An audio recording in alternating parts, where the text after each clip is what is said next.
प्यारे बच्चों, नमस्कार। आप सभी का हार्दिक स्वागत करता हूं। आज हमारा टॉपिक है प्रथम विश्व युद्ध। तो देखिए, ये जो प्रथम विश्व युद्ध है, ये एक्चुअल में ये शुरू कैसे हुआ था, ये बाद में चर्चा करेंगे हम लोग। इसमें जो जटिल अंतर्राष्ट्रीय संधियाँ जो हुई थी, उसके बारे में हम चर्चा करेंगे। उसके बारे में हम देखेंगे कि एक्चुअल में ये कैसे अंतर्राष्ट्रीय जटिल संधियाँ क्या थी और क्यों हुई थी और मतलब किस कारण से किया गया था। तो ये देखिए, वेरी इंपॉर्टेंट है, आपके एग्जाम में पूछे जाते हैं। इससे 2 नंबर के क्वेश्चन, 2 से 3 नंबर का आता है। ये इंपॉर्टेंट टॉपिक है। तो देखिए, ट्रिक भी बताऊंगा आपको और इसका कारण रीजन भी बताऊंगा कि क्यों हुआ था। चलिए देखते हैं, त्रिदेशीय संधि और त्रिदेशीय समझौता। देखिए, एक चीज़ बता दूं मैं आपको, हमको कभी रटना नहीं है, किसी सब्जेक्ट को रटना नहीं, समझना है। एक्चुअल में हमारा बेसिक कॉन्सेप्ट को क्लियर करना है, वही चीज़ बताने वाला हूँ आपको मैं। एक बार जब आप किसी चीज़ को समझ लेते हैं तो एक्चुअल में होता क्या है उसको आप अपने से भी लिख सकते हैं। तो चलिए वही देखते हैं हम लोग। इसका ट्रिक भी बताऊंगा और समझाऊंगा। प्रथम विश्व युद्ध के दौरान जो अंतर्राष्ट्रीय जटिल जो संधियाँ हुई थी, क्या संधि हुई थी, जटिल जो संधियाँ हुई थी, ये 2 संधियाँ हैं। एक तो त्रिदेशीय संधि है, एक क्या है, पहला त्रिदेशीय संधि है और दूसरा है त्रिदेशीय समझौता। तो देखिए, एक्चुअल में हुआ क्या था, 19वीं सदी के अंत तक, 19वीं सदी के अंत तक आते आते यूरोप के देशों के बीच तनाव बढ़ना शुरू हो गया था। तनाव बढ़ते जा रहा था, यूरोप के जो देश थे उनके बीच तनाव बढ़ते ही जा रहा था और बाद में धीरे धीरे वो युद्ध में बदलता ही उनके मन में ऐसा भावना आ गया था।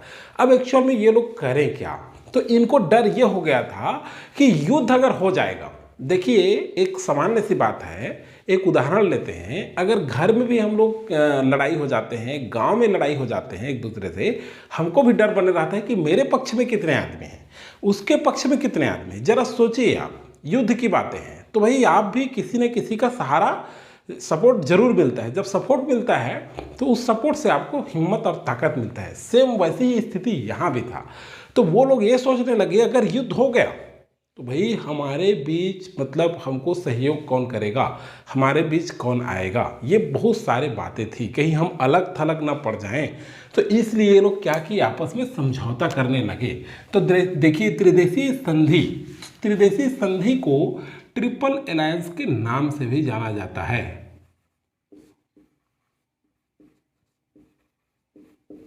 Triple alliance. तो देखिए, ट्रिपल अलायंस में आपको ट्रिक याद रखना है। देखिए, अलायंस में ला आ रहा है तो आपको याद रखना है, इटली में भी ला आया और अलायंस में भी ला आया। ये ट्रिक बता रहा हूँ मैं आपको, याद रखने का, ताकि आप भूलेंगे नहीं। बहुत सारा है इस चैप्टर में, याद कैसे करें। तो देखिए, अलायंस में ला आया और इटली में लाया। और इटली के साथ कौन कौन सा देश थे, तो इटली के साथ ऑस्ट्रिया हंगरी थे। कौन थे, ऑस्ट्रिया हंगरी, और थे जर्मनी। ये तीनों देश मिल करके एक संधि किए। ये तीनों देश मिल करके क्या किए, आपस में संधि किए। अब देखिए, ट्रिक याद रखना है आपको। ट्रिपल अलायंस, त्रिदेशीय समझौता को किस नाम से जाना जाता है, ट्रिपल अलायंस। और ट्रिपल अलायंस में ला आ रहा है, इटली में भी ला आता है। तो इटली के साथ कौन कौन थे, ऑस्ट्रिया हंगरी और जर्मनी। ये आपको याद रखना है। ये त्रिदेशीय क्या किए, संधि किए। ये त्रिदेशीय क्या किए थे, संधि किए थे। और ये जो है संधि कब किए थे, 1882 में। कब किए, 1882 में एक संधि किए।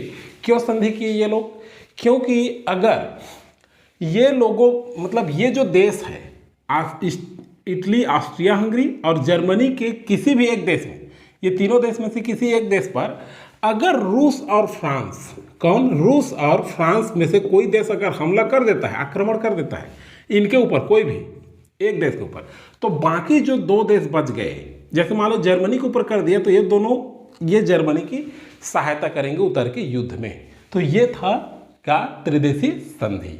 समझ में आ गया होगा आपको। नेक्स्ट देखते हैं त्रिदेशीय समझौता। इसको कहते हैं ट्रिपल एंता। ट्रिपल एंता के नाम से भी आपके एग्जाम में पूछा जाता है ऐसा, ट्रिपल एंता। तो देखिए, एंता में टी, एंता को अगर मान लीजिए हम ऐसे बनाएं तो एंता को ऐसे लिख सकते हैं, ENTA।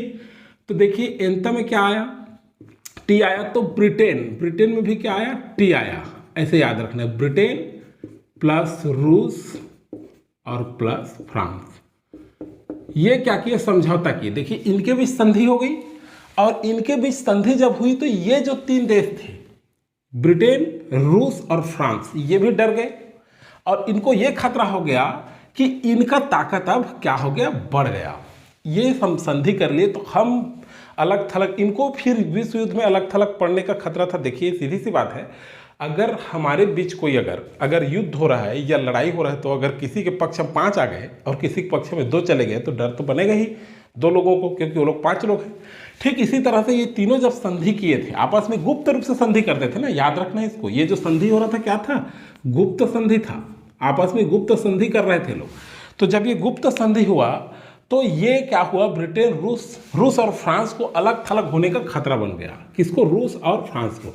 तो ये जो रूस और फ्रांस है, ये ब्रिटेन से मिल करके क्या किए ये लोग, ये ब्रिटेन, रूस और फ्रांस तीनों मिल करके क्या किए, एक समझौता किए जिसका नाम था त्रिदेशी समझौता। अब ये लोग क्यों किए, ये 1907 में समझौता किए। कब किए, 1907 में समझौता किए। क्यों किए, क्योंकि ये जो है संधि कर चुके थे आपस में, तो इनको भी डर बन गया था कि हम जो है अलग थलग न पड़ जाएं, हम कमज़ोर ना पड़ जाएं। इसलिए ये लोग भी बोले कि अगर इसमें से इटली, ऑस्ट्रिया हंगरी और जर्मनी से कोई देश अगर यहाँ युद्ध करता है किसी के ऊपर में, तो बाकी जो 2 देश बचेंगे, जैसे मान लीजिए ब्रिटेन पे आक्रमण कर दिए, तो बाकी रूस और फ्रांस मिलकर उतर जाएंगे, और उतर कर ये तीनों मिल करके फिर क्या करेंगे, इनका ये दोनों मिल करके इसका सहयोग करेंगे। और मतलब कोई भी एक देश पर अगर कोई आक्रमण करता है, युद्ध करता है, तो बाकी जो 2 देश बचते हैं वो युद्ध में उतर करके इनका सहायता करेंगे। किनका, इनका। तो इस तरह से क्या किए, ट्रिपल एन था, मतलब ये त्रिदेशी समझौता और ये त्रिदेशी संधि। तो ये समझ में आ गया होगा आपको, ये वेरी इंपॉर्टेंट है। जटिल संधियां हैं ये क्या था, ये जटिल संधियां थी जिसको जो है आपस में संधि और समझौता करके एक दूसरे से रखे हुए थे। तो अगले वीडियो में दोस्तों मैं आपको चैप्टर वाइज अभी एक समझ जाइए, एक सामान्य रूप से थोड़ा संक्षिप्त रूप से हमने देखा है। अगले बार जो है आपको मैं पूरा डिटेल बताऊंगा हमारे चैनल में एक उड़ान क्लासेस में। अगर ये वीडियो आपको अच्छा लगता है तो सब्सक्राइब जरूर कीजिएगा, लाइक शेयर कीजिएगा। वीडियो के प्लेलिस्ट में जाकर के आप गणित का भी अध्ययन कर सकते हैं। गणित का भी बना हुआ है और बेसिक के साथ समझाया जाता है। सारे सब्जेक्ट को धीरे धीरे मैं जल्दी ही वीडियो लेकर के आने वाला हूँ, सभी सब्जेक्ट पर बनाया जाएगा।